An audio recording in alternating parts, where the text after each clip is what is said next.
Throughout DC Comics history, Batman and Superman have gone toe-to-toe many times. Whatever their reasons, the Dark Knight and the Man of Steel haven't always been on the best of terms. On the surface, a godlike superhuman with the Man of Steel's powers would make quick work of a billionaire in a cape and cowl. But Bruce Wayne is more than your usual costumed vigilante, with more than a few tricks up his sleeve. Here are 5 ways Batman can beat the Man of Steel. Weaken Superman with Kryptonite. Superman is virtually impervious to human weapons, but he does have an Achilles heel. Kryptonite. Obviously, an invincible Superman wouldn't be much fun in a fistfight, so Kryptonite is always the most likely way to even the odds. But viewers have seen Superman weakened by Kryptonite again and again. That's Kryptonite! Yes, this time we got it right. Meaning Zack Snyder will need to find a new and memorable way for Batman to use the alien substance to his advantage.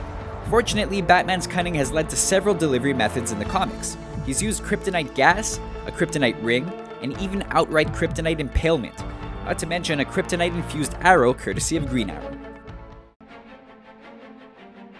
Control Superman with threats against others. Superman's vulnerability to kryptonite is well known, but it's not his only weakness. Throughout comic history, Lex Luthor, Batman, and others have controlled the Man of Steel with the threat of violence against innocent lives, especially those closest to Clark Kent. Easy, miss.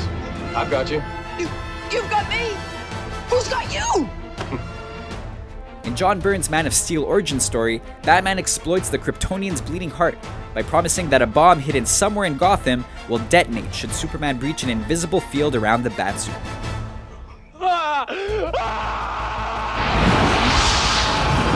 He was bluffing, but Superman couldn't take the chance.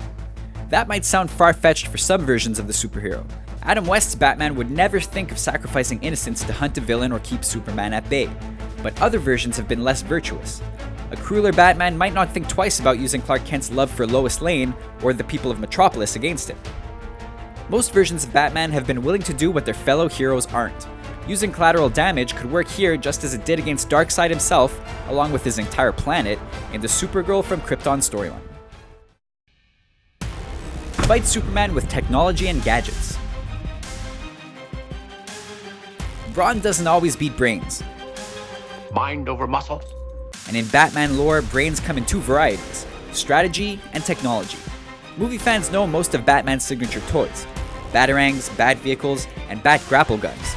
But over several decades, Bruce Wayne has gone from a well-trained vigilante to a full-on tech genius. Hardened Kevlar plates over titanium-dipped tri-weave fibers for flexibility. It'll be lighter, faster, more agile. He's a man who outmaneuvers opponents in and out of his Batsuit, and he's designed some of the most effective crime-fighting weapons and vehicles in the entire DC universe. Batman employs brains and brawn to take on Superman in Frank Miller's The Dark Knight Returns, using a mechanized Batsuit to take on the Man of Steel. Since its introduction, the utility belt has housed laser cutters, smoke pellets, remote detonators, and even a collapsible sword.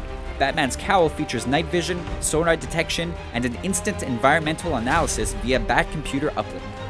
No single gadget could defeat Superman, but using multiple resources in the same fight, Batman could easily stay one step ahead of the Man of Steel, until Kal-El is either worn down physically or mentally. An ideological, not physical victory. Achieving victory isn't always the same as winning, and depending on the conflict, Bruce Wayne can still beat Kal-El, even if Batman loses the physical fight. In several Superman storylines, the Kryptonian refuses to be held accountable to anyone, helping or harming world governments as he sees fit. In those stories, Batman doesn't need to crush Superman to beat him, only show the world that even a god can bleed. Comic fans saw a similar idea at play in Zack Snyder's 300, where a group of Spartans gave their lives to simply prove a god king was a mortal man. In The Dark Knight Returns, Batman simply opposes a government that wields Superman like a superweapon. The Dark Knight still wins if he shows the people of Metropolis and Gotham that together they are not powerless against Superman, and that the Man of Steel doesn't get to decide what's right or wrong. If a single man can stand against a god, kryptonite suit or not, it would make both Superman and humanity think twice. Three's a crowd. The final possibility is that Batman wouldn't have to face Superman alone. Depending on which DC heroes and villains are around, Wonder Woman, The Flash, or even Lex Luthor could offer their help to take down the Man of Steel. Just as Frank Miller's Dark Knight counted on Green Arrow to weaken Superman, Batman could take a beating from the Man of Steel, simply distracting the Kryptonian while the other heroes take positions. It takes sharp storytelling to introduce other players without undermining the main event, but a third party, be it a hero or a villain, could be all that's needed to give Batman the upper hand. These are just a few ways Batman could beat Superman. What's your theory about how the Dark Knight can beat the Man of Steel? Tell us yours in the comments section, and don't forget to subscribe to our channel for more videos like this one.